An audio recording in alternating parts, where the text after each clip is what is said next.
So bakit unang-una, bakit kami magkakaroon ng tampo sa GMA? They've been good to us. Ang tagal na namin sa kanila. They've been nice to us. We're forever grateful to them. Sa lahat ng mga nakatrabaho namin, nagbigay ng trabaho sa amin, we're always thankful. So bakit kami magkakaroon ng tampo? Wala. It's not true. Kasi kung may tampo ka, tingnan mo, iiyak ba ako?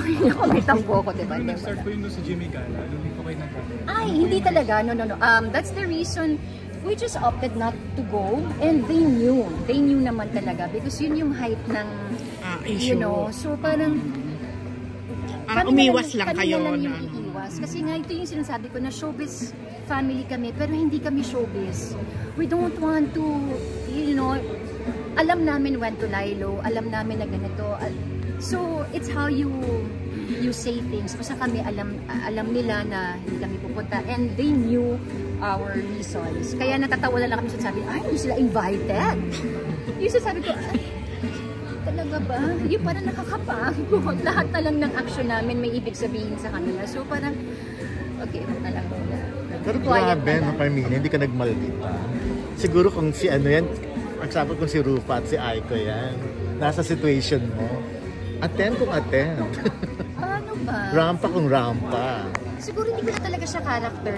Yung ano, sometimes gusto mo talagang Siyempre, hindi naman ako perfect, hindi naman ako santa. Diba parang gusto mo din na minsan i-defend na lang yung sarili mo na utang na loob, yung ganun. But iniisip ko, sandali, kung bibigyan ko sila ng oras at mag-explain ako, willing ba silang tanggapin yung explanation ko? Eh, alam ko naman hindi. So, parang why will I waste my time na alam ko naman sarado na yung pag-iisip nila? So, ay, hayaan mo na nga. Basta ako alam ko, yun ako palagi. Yun din yung lagi ko sinasabi sa Kambal.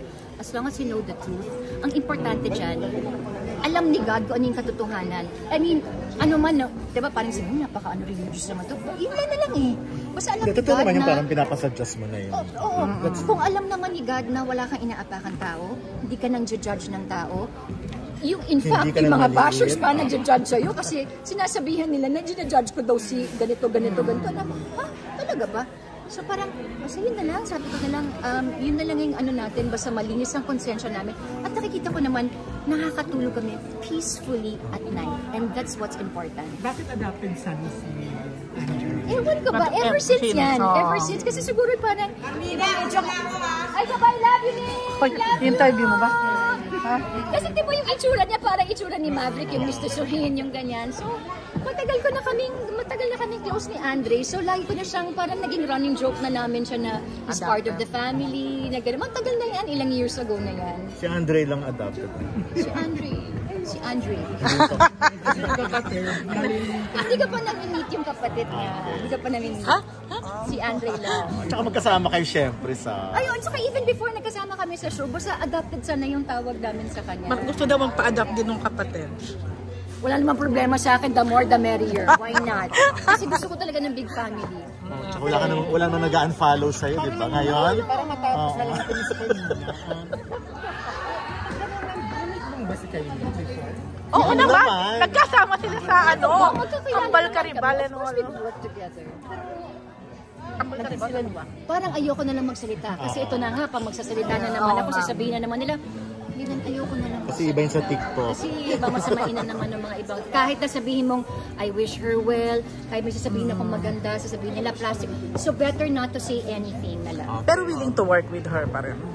Why not? Why not? Basta gusto ko lang naman ng chill.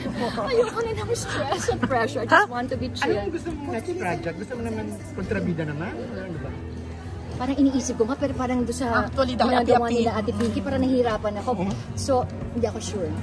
Ano na lang next Lego project ina-achieve mo? May ginagawa ko ngayon, Eiffel Tower. Ayan, kasi binigay sa akin ni Cassie yun. I think that's the tallest and largest Lego set. So, hopefully by December. Mongga, no? Nakailan ka na? Ilan na nagawa mo? Anong oras bawat isa niyo? Mongga. Depende sa laki. Di oras, araw. Gagawin mo na na sariling bahay yung... Parang nga sabi na nga ni Cassie, sabi niya, Ma'am, can you please stop building? Baka mamaya hindi ko na ikaw makita, puro Lego na daw. Sabi ko, hayaan mo na. Pero parang may mga corner-corner naman sila. Kailan ka ba nagkahilig dyan, Ice? malalaman natin yan. Kasi may mga Kanya-kanya na rin silang offers. project. Oh yes, oo. Pero Mina, kailan ka ba nagkahilig sa paggawa ng Lego? nung binigyan lang ako ni Maverick ng Lego. Ah, so recently lang pala. Ang galing mo Actually, ah. nung bata ako, alam mo yung pag bata tayo, nagle-Lego-Lego, ganun-ganun lang. Tapos si Maverick, when he went to Singapore, mahilig kasi ako kay Winnie the Pooh. May nakita siyang Winnie the Pooh na Lego. Tapos binigay niya sa akin, hindi ko lang siya binibuild dahil nga busy-busyhan ako dito kay Abot Kamay. Tapos may parang 1 week off ako sa Abot Kamay. Sabi, i-build ko nga. Ala, pagkatapos nun na, yun na, na-addict na ako. Nakailang ka na so far? Hindi na nga niya Madami mabilang. na. Parang may 3 cabinet. Pamatay sa oras siya, no? Pang ano siya, pang Oo, aliw. tsaka nakaka-distress siya sa akin. Yung parang yan, pag may mga ganong-ganong. Dinadivert. Dinadivert.